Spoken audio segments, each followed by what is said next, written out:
خب سلام دوستان، امیدوارم حالتون خوب باشه و عالی بگذرونید. یه خبر خیلی خوب دارم برای خودم که خیلی خوبه.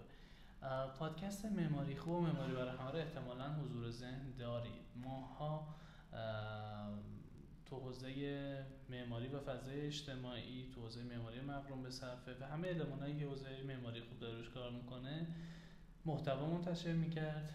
الان حدوداً 12,000 شنونده داشته تا الان و یه سیولوش 2,000 نفر هم سابسکرایبر. اما از این به بعد با شروع دوباره قراره دو تا اتفاق جذاب دیگه بیفته. اولا اینکه هم ویدیو منتشر میکنیم هم صدا. دوما قراره با کنشگرا و اثرگذارای فعال تو حوزه اجتماعی بتونیم پادکست منتشر بکنیم، بتونیم باشون گفتگو بکنیم، گفتگوهای نسبتاً هارد ولی خوب و اثرگذار و مهم.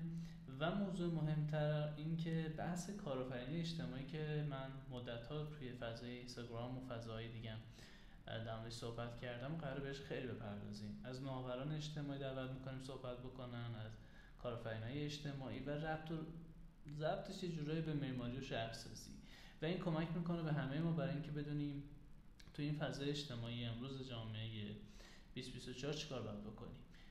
امیدوارم که سابسکرایب بکنید پادکست ما رو و در آینده بتونیم محتوای خوبی منتشر بکنیم تا در رابطه با فعالیتامون، در رابطه با حوزه اجتماعی معماری، کنشگرای فعال تو این زمینه هم آپدیت‌های خوبی بهتون بدیم، هم محتوای فکر میکنم یونیک و جذاب.